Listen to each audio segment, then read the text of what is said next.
Good morning.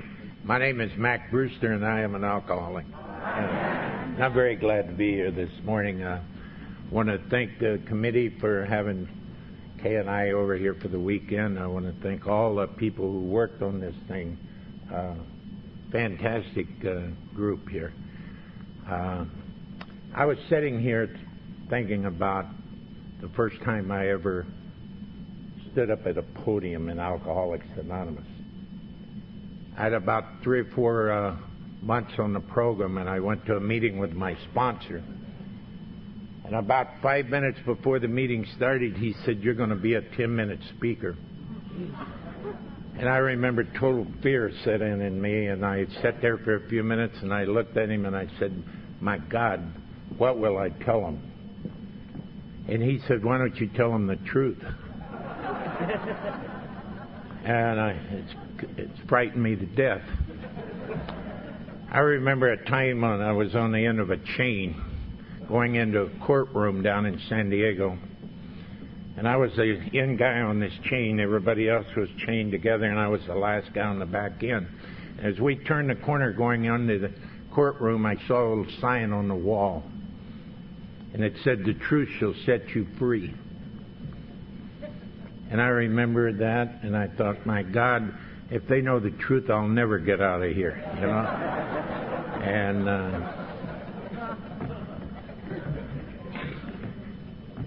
did you hear the joke about the drunk that came to up in San Francisco just at the end of the big earthquake? And he rolled over and looked around, and he says, "My God, how will I ever pay for all this?" You know?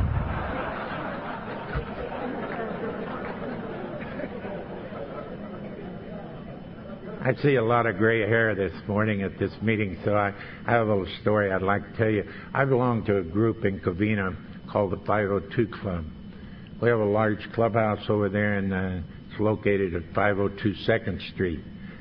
And we have a lady that belongs to that group, and her name's Camille.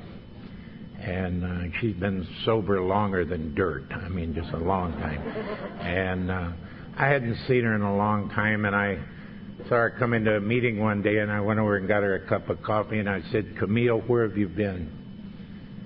And she says, "Oh, I've been out 14th stepping." And I said, "14th stepping?" I said, "What's that?" And she says, "Oh, when you get too old, the 13th step, they let you watch."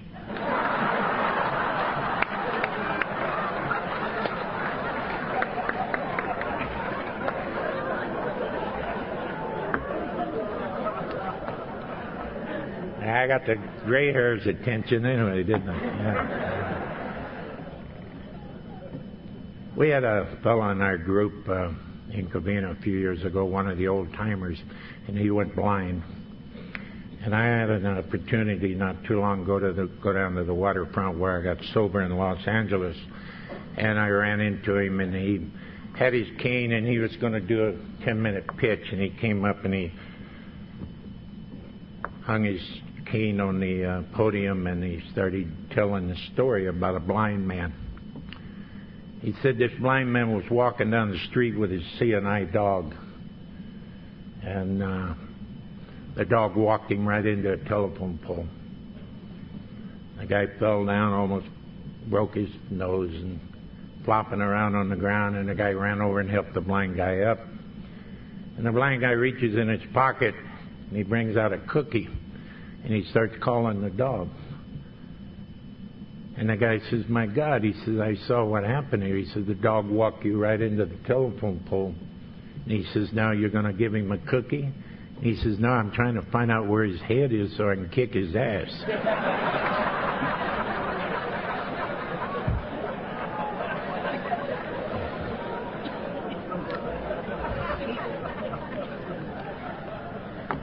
Somebody brought me to Alcoholics Anonymous on June the 15th, 1966.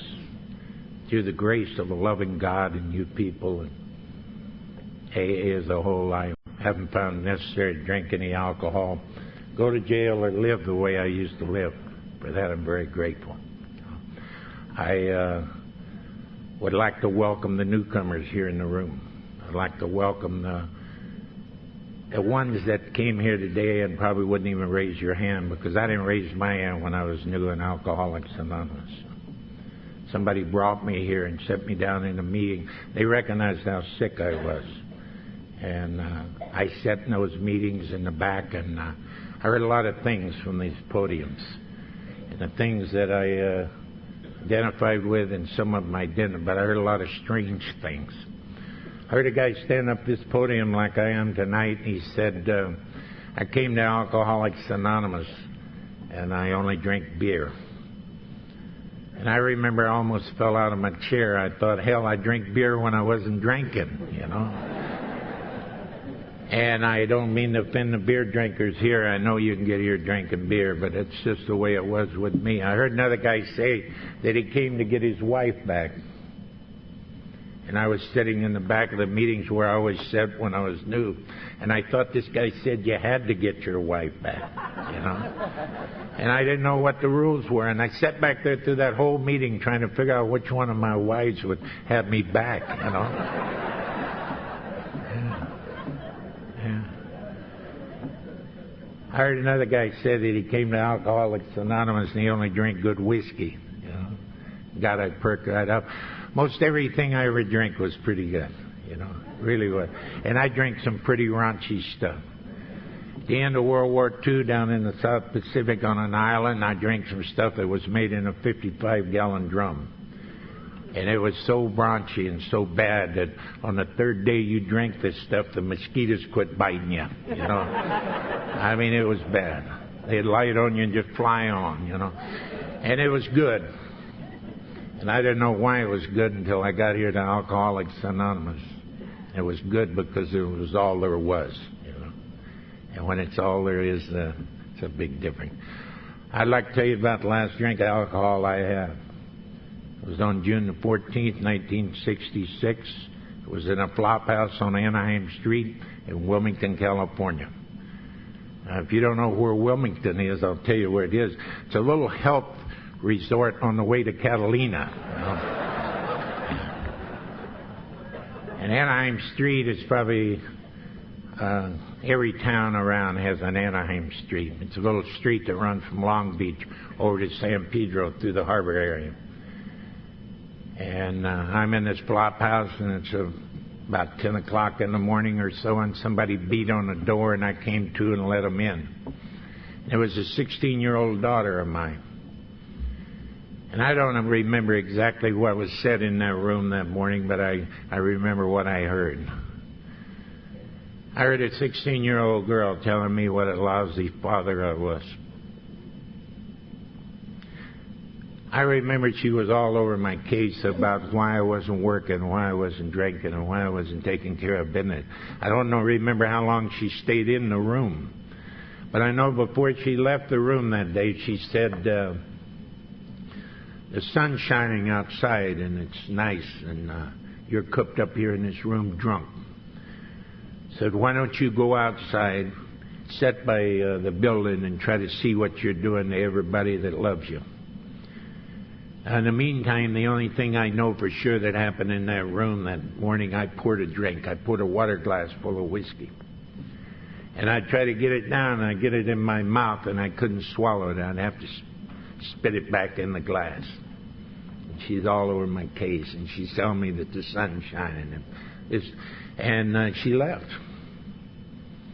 And I don't know if it was an hour later or 2 hours later or how long later, but I found myself sitting out beside this building, and I had the same drink. I still couldn't get it down. And I'm sitting out there, and a guy came by, and he pulled up a chair, and he sat down across from me. This guy had his shirt off, and he had some big eagles tattooed on his chest, and he had a coffee cup in his hand. And he talked to me about this drink that I had. He said, you know, I used to drink the way you drink, Mack. I used to try to get them down the way you're trying to get that one down this morning. I used to shake the way you're shaking. But he says, I don't live that way anymore. And he says, if you'll go back in the room and shake it out, he says, I'll come and get you tomorrow night, and I'll take you to a place where you never have to have another drink as long as you live, if you don't want it. Now, he didn't mention Alcoholics Anonymous. For a long time, I didn't know why I believed any that day. I think I know today. I was told by one of the old-timers here what happens. You know, they say this is the language of the heart, one drunk talking to another. That's what takes place here. I believe that. And I believe if I'm sitting here listening with my head and you're talking with your heart, I don't hear what you say. I think for a few minutes out there beside that building that day, I listened with my heart instead of my head. I believe that guy. I went back in the room and I don't remember what happened that day. But the next day, all hell broke loose up there in the room.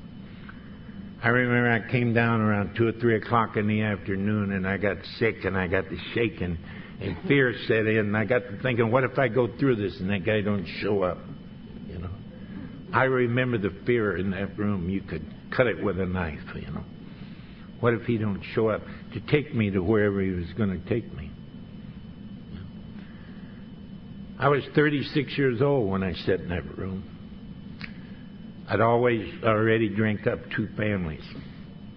I drank up a job I'd worked for all my life. And I'm sitting in a flop house in a town that I grew up in. And yet I didn't know I was an alcoholic. All I remember about that afternoon later was it was getting dark and the guy hadn't showed up. Pretty soon there was a knock on the door and I opened the door and the guy was there and I went with him. We walked down Anaheim Street in Wilmington a couple of blocks, turned on a little street called Broad Street, and we walked down to Union Hall. Went in the back of this Union Hall and sat down at a table, and there was 10 guys sitting at this table in the back of this Union Hall. I've heard people say they've been in AA for a long time and they never seen anybody that they drank with. Not true with me. I knew everybody in that room. I knew everybody in there. I'd either been to sea with them on longshore, been to jail, fought with a couple of them, drank with a couple of them all over the world. And I sat down in that meeting that night. And what I remember about that meeting, because I was pretty foggy, I've been mixing Benzendrine with alcohol. And that Benzendrine will get you a lot of places real fast, you know. But when you come down, it really terrorizes your mind. We have a guy in our group out in Covina. He used to drink a lot of cough syrup, you know, and he'd say he'd leave Covina going over to El Monte, and he'd have to stop in Baldwin Park and take a nap, you know. And boy, I sure don't identify with him, because I used to drop a few of those bennies and leave Wilmington, go to San Pedro, and I'd end up in San Francisco, you know. But those things really terrorize your mind. And when I came down and I'm sitting in that meeting that night, and the things I remember was this, that I didn't want to raise my hand. I remember they asked if there was any alcoholic. I don't want to raise my hand. I don't want to be an alcoholic. You know, 26 years ago, the word alcoholic wasn't taken the way it is today. It's fighting words. You call somebody an alcoholic in a bar and you probably get whipped, you know. And that's just the way it was, and I didn't want to be an alcoholic. Now, I had a mother-in-law that used to call me an alcoholic, you know. And she called me a communist, too, you know, so it really didn't make any difference about her. But I sat there in that room that night and I didn't want to raise my hand. And I saw a guy in that meeting, and his name was Scotty, and I'd been on a ship with Scotty when I was a kid down in the South Pacific, and Scotty was a real alcoholic. And he was drunk in that meeting that night in the Union Hall. And Scotty wanted to read out of the book these guys had. And I remember they let Scotty read, and I don't remember anything he read. I know today it must have been chapter 5. But he cried all the way through the thing as he read, and I didn't raise my hand. And the other thing I remember about that meeting was before it was over, after it was over, one of the guys leaned across the table and he said, "Mack, I don't know why you came here tonight." He said, "But I want to tell you why I came." He said, "I came here tonight because I was sick and tired of being sick and tired." I'd never heard those words together, you know. I lived them up there in that room. the day before, but I accepted them. On our way back to our room that night, this guy apologized to me. He said that wasn't a very big meeting, and if you don't drink anything tonight, I'll take you to a big meeting tomorrow night. Maybe 20 people there. And he came and got me the next day, and he took me over to Long Beach, and we went up on Pacific Coast Highway in Long Beach, and we went down an alley behind a Goodwill store. And that was my introduction to Alcoholics Anonymous, and I really wasn't impressed, I really wasn't. But I'll tell you something, those guys in that Union Hall over on Broad Street in Wilmington, they were impressed with me.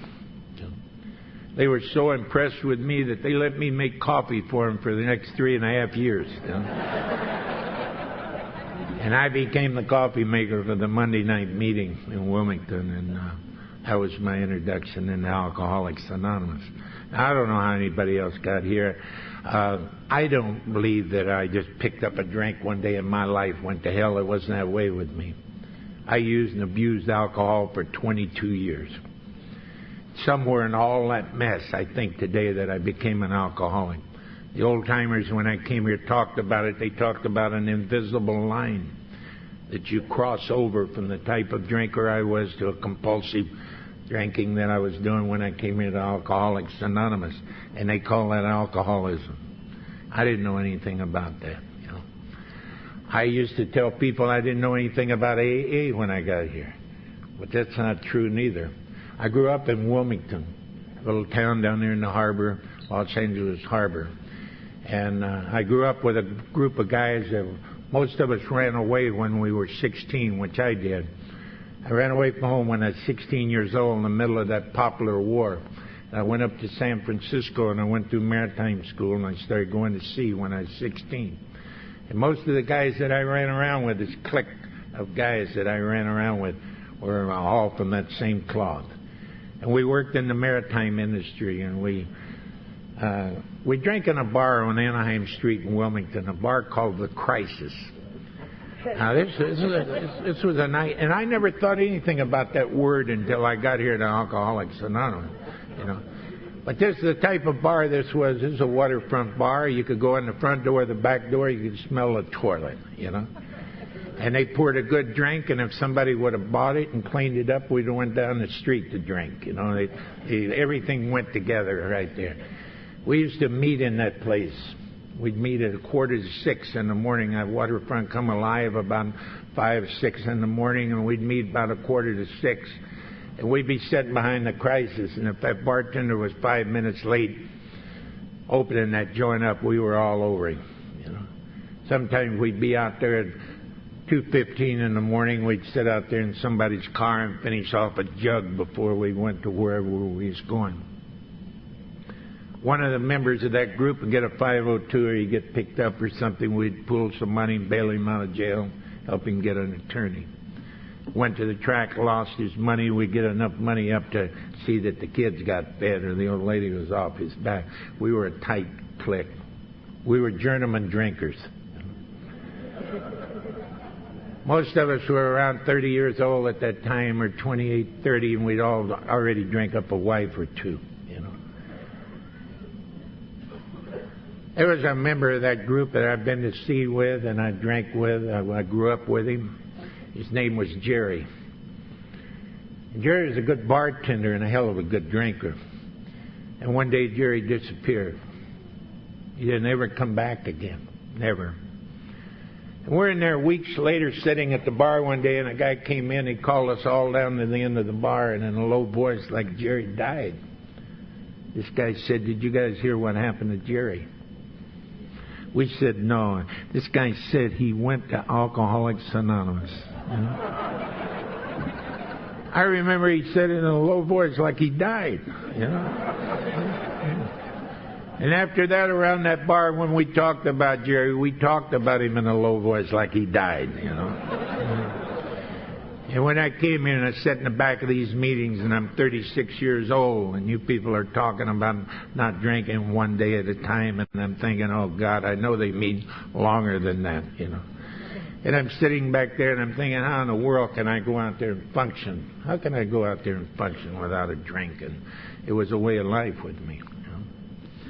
I was introduced to a group of people that firmly believe in the 12 steps. They believe in the big book. They believe in strong sponsorship, and I thank God for them. You know?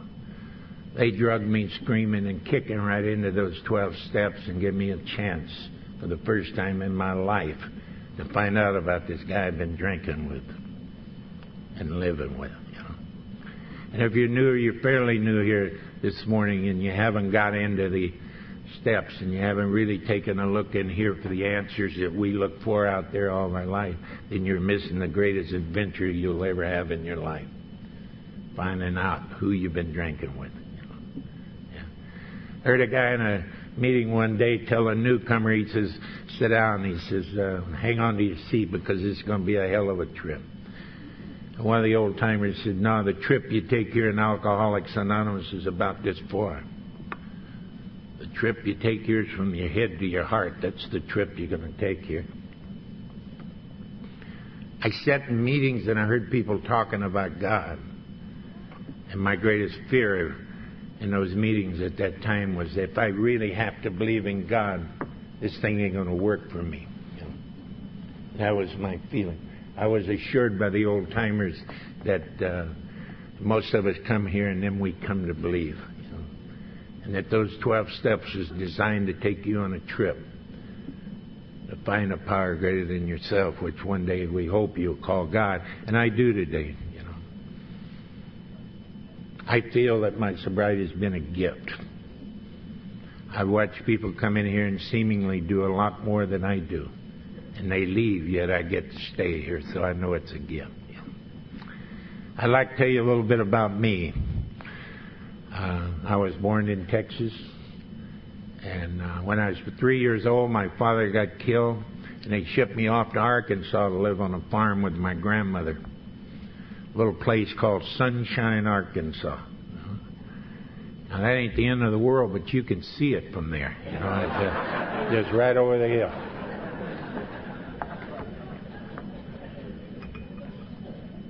My grandmother raised rocks. She had 90 acres of rocks down there in Sunshine, Arkansas. About a quarter mile from my grandmother's rock farm was a Baptist church. I don't mean to offend any Baptists or make fun of anybody's religion. I'm just telling you about me here this morning. But I had a lot of problems with God when I came here to Alcoholics Anonymous. I had a lot of problems with God before I ever took a drink.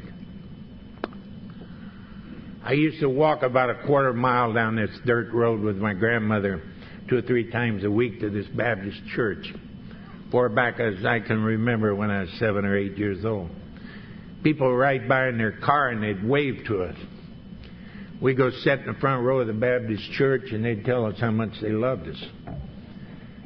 And then we'd walk home and they'd ride by and wave to us. That's what I saw, you know. I know there's more to it than that.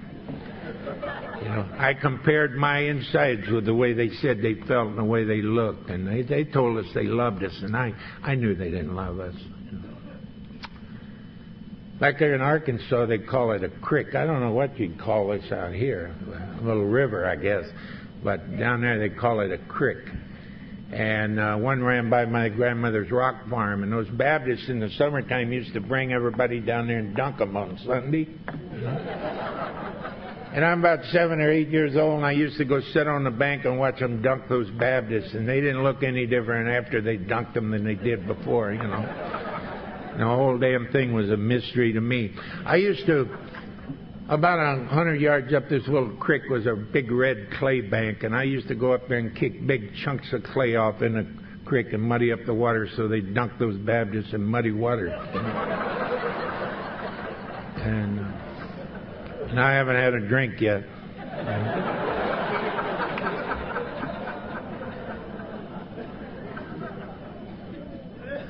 Sat in a meeting of Alcoholics Anonymous when I was new. And there was a guy standing up here like I am, and he told a story about coming to AA and getting his wife and his kids back. This guy started crying. I sat in that meeting that day, and I'm 36 years old, and I could never remember crying a day in my life that day. When I got into those steps and started looking at this guy Mack and this guy I'd been drinking with, I started tearing around back there, and I found out he used to cry a lot when I was a kid. Cried mostly about animals. I have the same problem today. I can turn on one of the channels today, and I did this not too long ago, and I turned on one, and they were killing elephants, shooting them. I had to turn that stuff off. It bothered me all day. I can stand people being killed, but there's something about animals that I just can't stand. I lived on a farm where they killed a lot of animals. I grew up there. Every time they'd kill the animals, I'd run off. Had a big slaughterhouse there, and they'd bring the animals in. I run off and hide in the woods. And somebody'd come and get me and bring me back. And I remember the last time I cried. It was over a goat.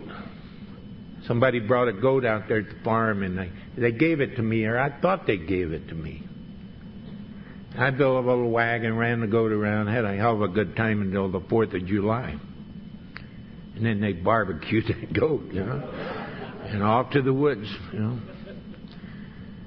I went out there once, and my uncle came and got me. He was about 18, and I was maybe 8, 9. And I remember that he brought me home, and he said, kid, and I don't think the word suppress was even in his vocabulary. He said, kid, you ever going to grow up? You're going to be a man. You're going to amount to anything. You've got to learn to stuff these goddamn feelings. And he says, I'm going to show you how. And he taught me. In a slaughterhouse, they have a big trough where they hang the beef after they kill it, and all the blood drains out and runs into the tank, blood tank. I used to go stand by this trough just to show people I could do it without crying. I put it to the test, and it worked. And then I found out I could do it with people. I used to cry a lot when I was a kid because I felt that my mother brought me out there and dumped me. And I found out I could do it with people. I never cried again when she didn't come to see me.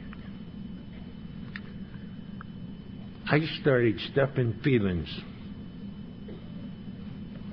when I was 7 or 8 years old. When I was 14 years old, I got my first drink of alcohol, and I started pouring it in on top of those feelings.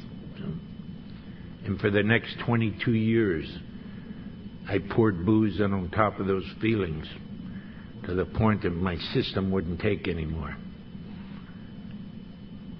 That's what happened to me. I'd like to tell you about the first drink of alcohol I ever had. My mother remarried again when I was about 9 or 10, something like that. I moved in a little town in Arkansas called Hot Springs. It's a gambling town, it's a racetrack town, and it's a fun town, They took me off the rock farm, brought me in, and introduced me to my stepfather. Now, my stepfather's a big redneck. He's a big redneck. When I met him years ago, he's a big redneck today, I just spent Thanksgiving with him and my mother back in Arkansas, and they're 86 years old, and he's still a big redneck. But I tell you what I saw when I met that man. He's bigger than I am.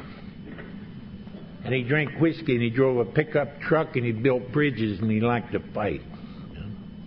And he used to take me out on the job with him on the weekends, and I'd go out there on Saturday and Sunday, and I'd fish off the bridges, and I'd ride back into town with them when they got through working.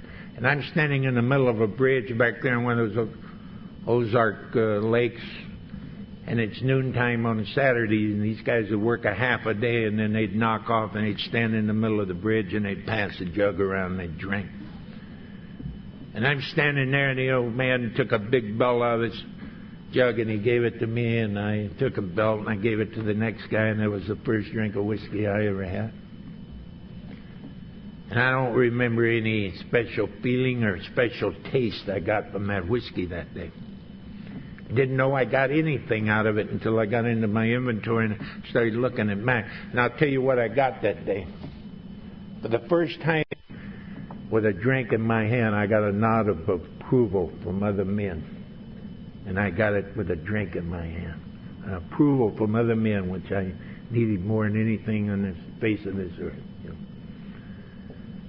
You know, I moved in to live with my mother and dad, and they have a racetrack there in Hot Springs called Oaklawn Park. They do run the Arkansas Derby there, and it's a fun place. And I get to go back every once in a while to the Derby and do some things. But as a kid, I was new in town, so a young man took me down to the Rock Island. This little town back there in the south end, gambling was wide open, but it was all illegal. And they had 2 trains coming into this town, none going out. Everything stopped right there. And we'd go down to the Rock Island Depot at night, and we'd grab a couple of magnolia blossoms off of a tree, and we'd run aboard the train when it came in from Memphis or St. Louis. And we'd find some southern lady, and we'd hand her the magnolia blossom, and we'd grab her luggage and carry it off the train and stand out there with her hand out. We'd hustle that train, you know. And then we go out behind the racetrack, and we'd bet a nickel, dime, and a quarter bookie. And I learned how to read a racing form when I was about 10 years old. I used to sit in class back there, and you could hear the horses running around the racetrack. Kids talked about who won the daily double, you know. And I thought everybody lived that way, you know. I really did. I got an image of this old man, you know. Kay and I was back to see him a couple of years ago. He had open heart surgery. And we went back to see him, and we got in a little pickup truck, and we're riding out in the country with him. And to get some goat's milk he wanted. And he rolls the windows down, yells at the joggers to get a job. Yeah. Said to work the way I work when I was that age, he wouldn't be running up and down the goddamn road, you know.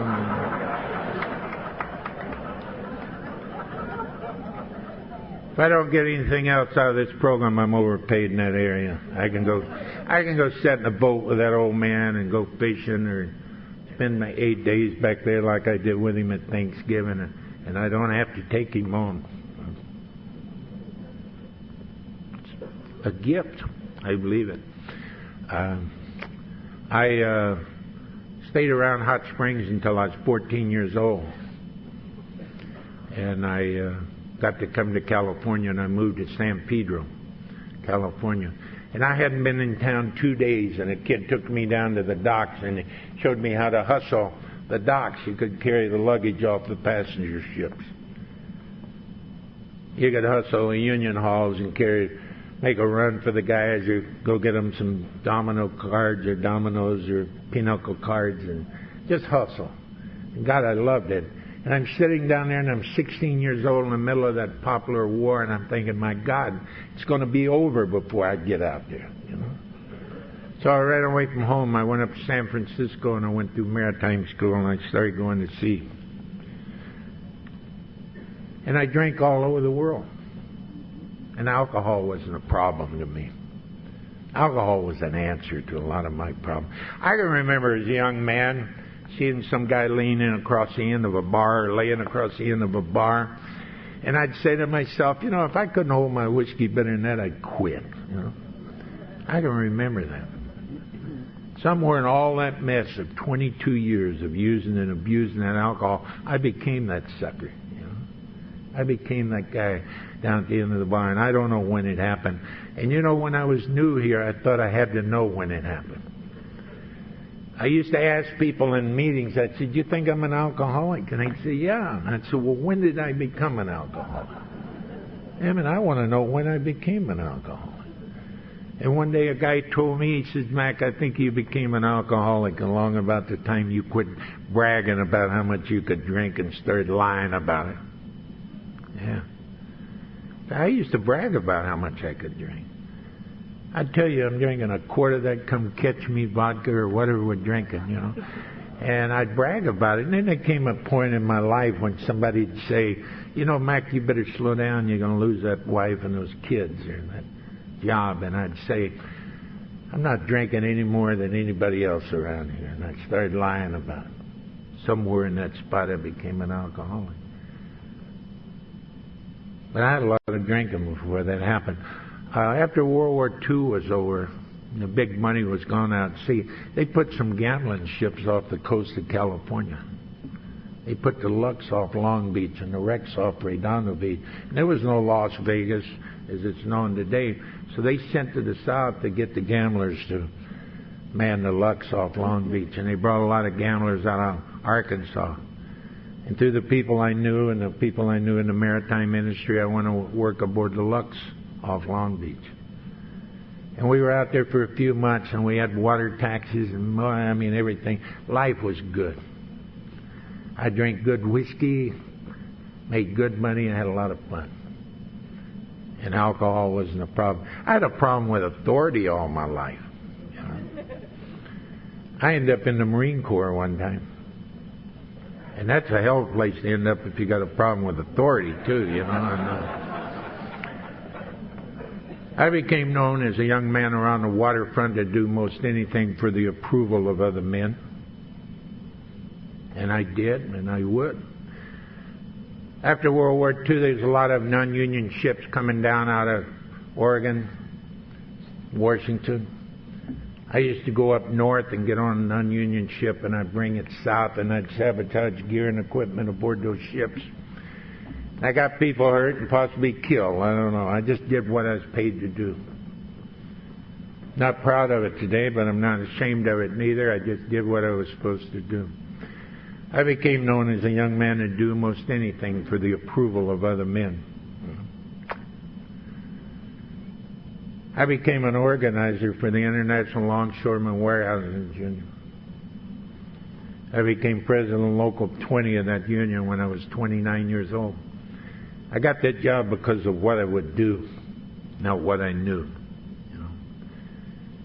3.5 years later, the same guys that drank with me the night I got elected and got that job went up to San Francisco and they had Harry Bridges take my job away from me. I used to say from this podium, those guys drank out of the same jug with me for 20 years and they have stripped me of a job that I worked for all my life. And after a meeting one night on the waterfront in a coffee shop, one of the old-timers told me, he said, "Mack, heard you mouthing off again tonight that we took your job because you drink." He said, "We didn't take your job because you drink. We took your job because you don't take care of business when you drink." He said, "You were popular enough and well-liked enough. All you had to do was show up once in a while." Yeah, just show up. He said, "You let your lousy drinking get you to a point that you couldn't give us 1 hour a day of your time." I drank it all up. I remember people used to come to me. I married when I was very young. I had some children. I bought a home in Torrance, California. And I drank it up by the time I was 25 years old. And I had guys come to me and they'd tell me, "Mack, you better slow down." I don't ever remember anybody telling me to quit. They said, "You better slow down. You're going to lose that wife and those kids." And I'd take a drink and a drink and take a drink, and it just didn't seem that important, you know. And I drank it up.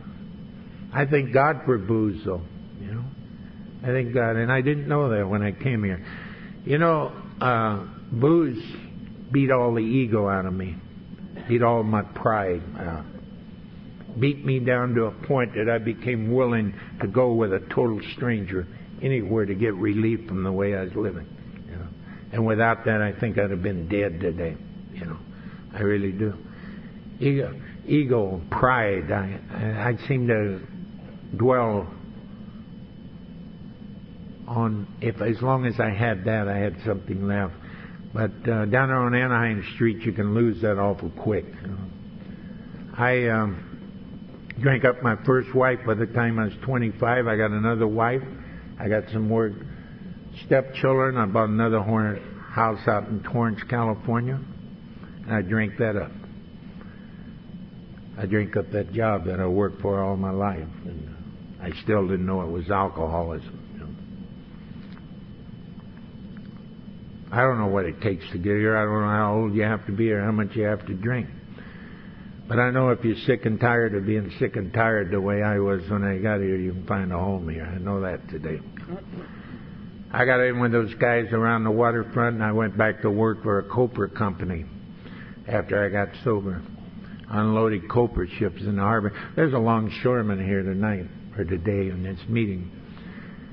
A little over 24 years ago, he came to my house one day, and he had a friend of mine, and they were drunk, and they wanted to talk about AA and sobriety, and I wrote down 3 or 4 meetings in a directory, and I gave it to those guys that night.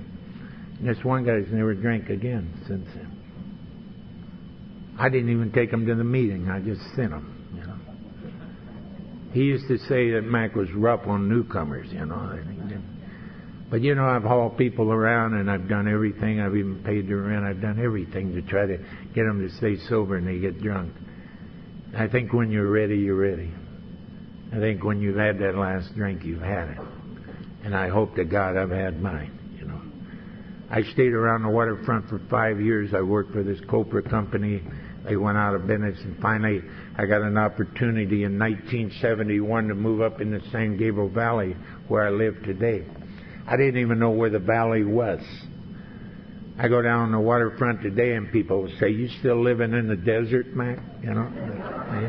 Anything north of Pacific Coast Highway is a desert to these guys, I met the people at the 502 Club because the guys in Wilmington told me when I left, they said, "Now, you make good coffee, Mack. So when you get up there, you find you a coffee maker's job." And I want to tell you the only thing I know for sure here. And I found it out not too long. They got people in AA making coffee in some of these meetings that should not be allowed to make coffee. I know that.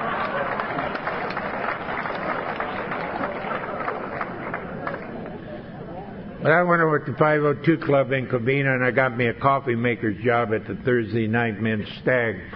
And that's been my home group for the last 22 years. And I met people up there who got the AA, and some of them still had a car. Some of them still had their wives and their kids and their jobs. And I never saw much of that on the waterfront. See, that was the end of the line down there. The tracks all ended down there, and most people who came to AA meetings in that waterfront, they came to get coffee and donuts and to get in and out of the weeds and the cold. AA's changed a lot in the last few years. Changed a lot. And it must be to the good. Sometimes I wonder, but it must be to the good because the rooms are fuller and the people are younger, So something must be working here right. But I went up to Covina, and I went to work for a large foods company, and I worked for them for 7 years. One day I went to work, and Eastern Outfit bought the company out, and they called me and my boss into his office, and they fired everybody. I'll never forget that day. We were sitting there. My boss, Chuck, looked at me, and he said, "I've never been fired before." And I said, "God, I have." And it's really not a big deal, And I got to clean out my desk that day, and I had up my name out on the wall where I parked my car. I went out there and took that off and threw it in the back. And I spent the next 2 hours going through that company, and I hugged people, and people hugged me, and I cried, and some of them cried. I left there the way you taught me in Alcoholics Anonymous, to leave anywhere I leave today. Better than I found it. I never left anywhere in my life before I got here. If I wasn't wanted, when I left, I tore it up, And I didn't have to do that day. Left there, and I went over to the 502 Club, and I sat down, and I got me a cup of coffee. And somebody came in, some friends of mine, they said, "What are you doing here this time of day?" I said, "I just got fired." And this guy said, "God, that's great." Yeah. I said, "What do you want to do that you didn't have guts enough to quit a good job and go do?" And I said I didn't know, and I really didn't at that time. But I left there with those guys that day. And I ended up going back to school. And through the grace of the loving God that I found here, I got to get a license and do some things. I retired 2 years ago. I retired out of the mortgage business. And I retired because I had some heart problems, and I didn't need that stuff anymore. About 18 years ago. I went into the club one day, and a friend of mine and his wife came in, and there's a young lady with him, and her name's Kay, and she's redheaded, and she's Irish. And I met Kay, and I fell in love with her. Frightened me to death. I thought I cleaned all that garbage up back there in my fourth and fifth step, but I got a package deal. Kay had a little 3-year-old girl, and her name was Stephanie, and that scared me because all I could remember was a little 16-year-old girl pounding on the door. And what a lousy father I was. That's what I remembered. I went to my sponsor one day over a cup of coffee, and I told him about Kay. I told him how much I loved her, and I told him about this little 3-year-old girl. I told him about my fear. And you know, I had heard here in Alcoholics Anonymous that you're as sick as you are secret, you know. So I laid it all on the line that day with Eddie. And you know what he told me? He said, we've had you around here, Mack, for a number of years, and we taught you how to treat people. He says, I've seen you in a meeting of Alcoholics Anonymous, when the newcomer comes in, they spill their coffee. He says, I've seen you go clean it up and get them another cup of coffee. He said, you take Kay and that little girl home with you, and you treat them like you would a newcomer in a meeting of Alcoholics Anonymous. He said, you won't have any problem. Kay and I live up on the side of the hill in West Covina. I got some pine trees out in the backyard. I got a weeping willow in the front yard that was given to me by Joe and some of the guys from Orange County in 1985 when I was chairman of the Southern California Convention. A weeping willow is real big now. It hangs over the old whole end of my house. I got 2 dogs and 2 cats, and I've lived up there for a number of years, and I haven't had to apologize to my neighbors for driving across their lawns. When I first moved up there one day, a guy came out and he said, you know, I was working in the yard, and he said, this is a nicer place since you moved up here. And I thought, God, if you only knew, you know, if you really only knew. You know? I've been given a gift one day at a time here in sobriety. And I believe there's something in the program there about, you know, you get what you give away here.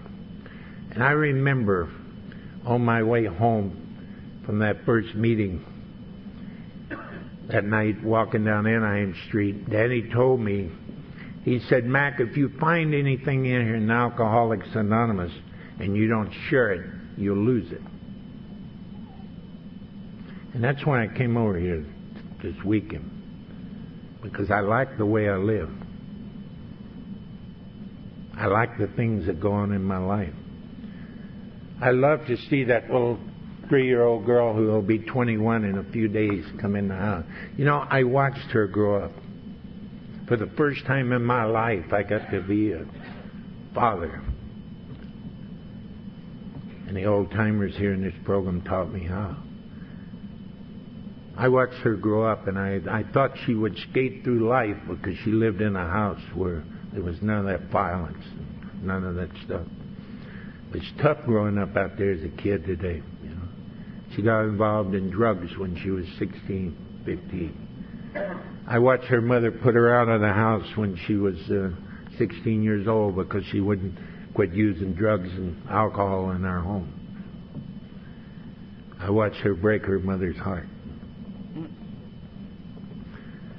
A couple of years ago, almost to the day now, Stephanie came to me one day and she says, Dad, if you'll let me come home,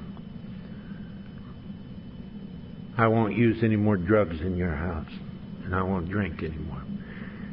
And there's a Monday night meeting that I got to start about 12 years ago there at the club, and she says, I'll go every Monday to the Monday night meeting with you, if you'll let me come back.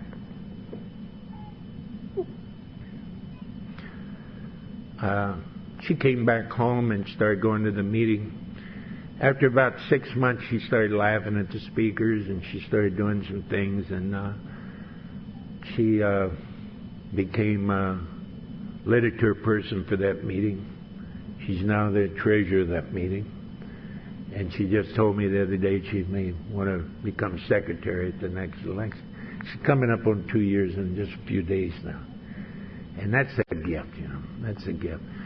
That 16-year-old girl that beat on that door in Long Beach or in the harbor area, lives down in Long Beach now. Her name's Dodie. And she's 7 years sober and clean in a program called Alcoholics Anonymous.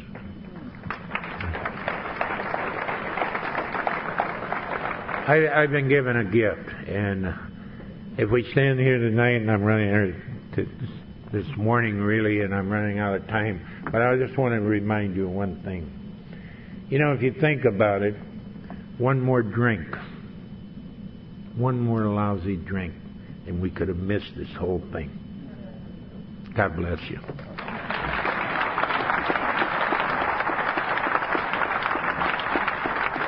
Kay, stand up. Stand up, Kay.